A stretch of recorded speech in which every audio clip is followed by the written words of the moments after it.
Welcome to the Creative Connection podcast where we talk about art, literature, and creative minds. I'm your host Priyanka. And I'm a co-host, Monsoon Kashyap.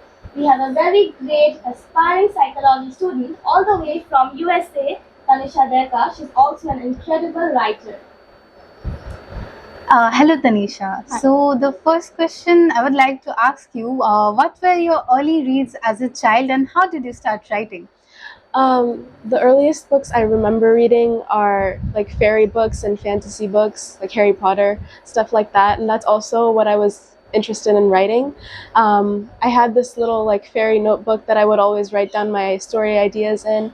And then when my parents noticed that I enjoyed writing, they created an online blog for me to post my stories when I was 10 years old. And that's how I got into writing more. Okay, great. It's really great. I would like to know how and why did you get attracted towards psychology? So I got interested in psychology when I was around, I want to say 12 years old. I was more interested in like abnormal psychology and mental disorders and how you diagnose and treat them and stuff like that.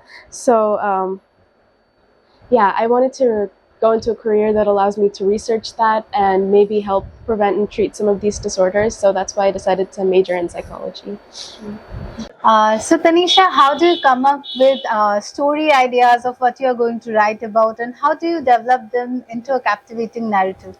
The first way I come up with story ideas is just whatever I'm most interested in reading at the moment.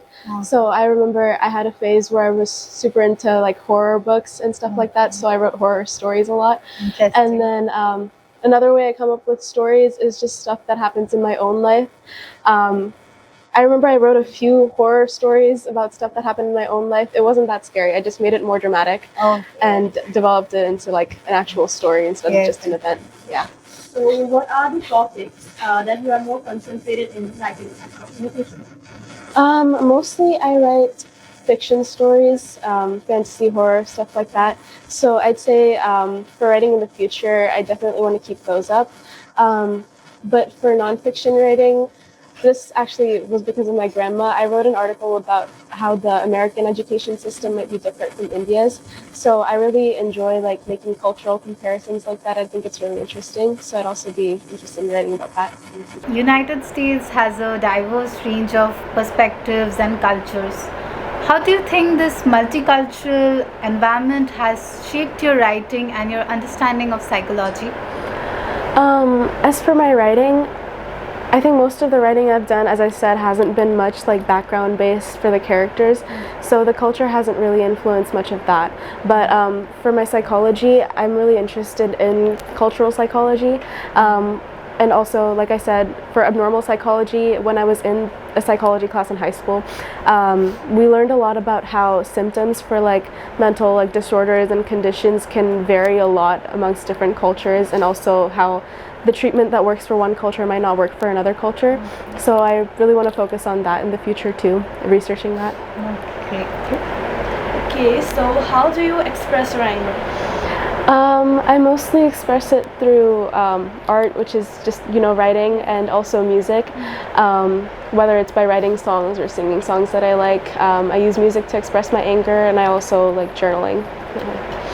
Tanisha, have you read any Indian writers writing in English language? A few, yeah. And Indian literature translated into English? Could you please contrast these two for us?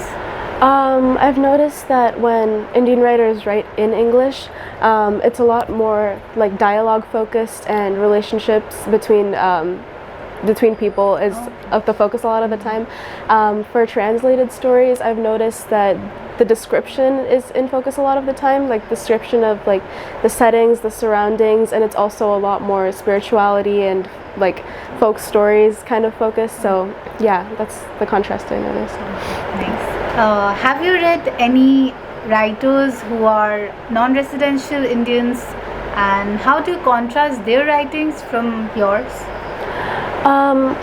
So I would say that a lot of my writing is more focused on like the plot and events and stuff that happens in the story, and I don't focus that much on the characters' like background or their culture or where they came from, which is something I also want to start doing in my writing. But yeah, I've noticed a lot of that in other stories that I don't do that much in mine. So yeah. Okay, so if you could create a character based on yourself, what will be the genre, the plot, and the ending of the story?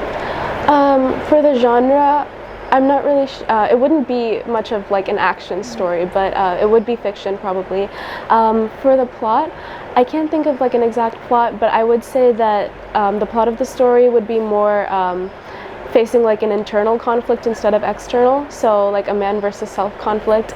I feel like that would relate most to my personal life.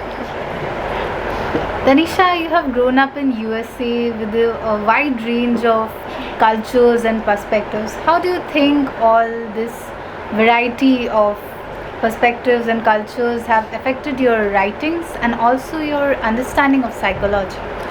I would say for my writing, it hasn't affected me that much since as for like horror stories and like fantasy stories, as I said before, I don't focus that much on the character's background, so not much on the character's culture either. But for psychology, I'm really interested in how psychology varies amongst cultures. I'm interested in abnormal psychology, and we learned in a high school psychology class that I took that mental like disorders and conditions, their symptoms vary a lot amongst different cultures, and so do like the treatments. Like when a Western treatment might not work on like an Asian country. So I want to research that a little bit more in college and in the future. Nice. So what was the hardest part about getting into uni? The hardest part I want to say was application season, because I had to write like 25 essays because every school has like a different essay prompt, and they all look at everything you do from academics to extracurriculars to like even your social life. So I'd say the hardest part was trying to keep everything up for college, because they look at like your whole personality. So yeah. What were the extracurriculars you did in your high schooling in America? There was a little bit of writing, as you know, but I also did dance. I did Bihu dance during the Bihu festivals, but I also learned Bharatanatyam and Khatriya on like a regular basis. And for Bharatanatyam, I completed my Arangetram last spring in India. So yeah, and then I also did music. I sing and I play guitar. So yeah. How do you balance your curricular and co-curricular activities? Time management and planning is a big part of it. This year I didn't have a lot of academic pressure, but last year I did. So it's just making sure that you know, write down all your homework and assignments and stuff, and you just keep track of everything. Yeah. Tanisha, do you think that the American schooling system helps you as a creative person? Yeah, I think so. I found a lot of like supportive teachers and staff members at my school, and also the way that the American education system works is as you move forward, it gets a lot more flexible to your interests, so you can, you know, adjust it to how you want, and it still leaves me time for like creative pursuits. So Okay, great. So what is your strength and weakness while writing? My strength is probably coming up with a plot and events, and just coming up with a story idea in general, because I have like a lot of ideas for what to write. But I say one of my weaknesses is developing a character and really writing about their background and making them seem like a real person to get someone reading invested in the story. So yeah. Tanisha, are there any writers who inspire you? I have one kind of more older writer, that's Jane Austen. I really like her descriptive language and also the way she develops a story and develops characters, which is something I want to learn how to do. And I also like Rick Riordan, mostly because I feel like he keeps his books really engaging and you never get bored of the story or anything. He incorporates humor and just really makes you relate to the characters, which is something that I want to do in my writing. Okay, so what is one major point about psychology you want every student to know?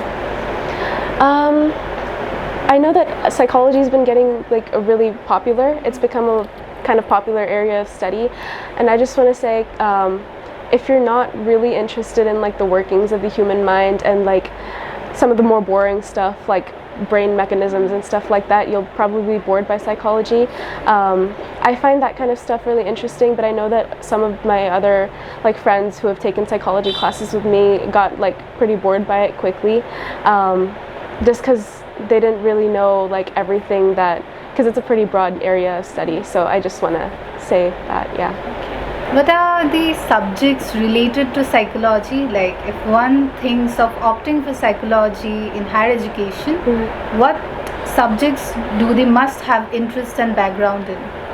I wouldn't say you must have interest and background in, but it depends on where you're going with psychology. So if you want to go more to like the neuroscience kind of side, where you'd probably need a lot of biology and understanding of how genetics and biology influence your mind. And also, I want to say that sociology is a related subject, mostly for social psychology and how groups interact with each other. Thank you. So we are coming to the end of our interview, and I would like to thank you, Tanisha, for sharing your insights and experience on your experience with literature and academics. I would also thank our listeners for listening to the Creative Connection podcast. Stay tuned for more interesting episodes on art and literature. Thank you. Okay, thank you for having me. It's been great to be able to share my perspective and my journey. And yeah, thank you again.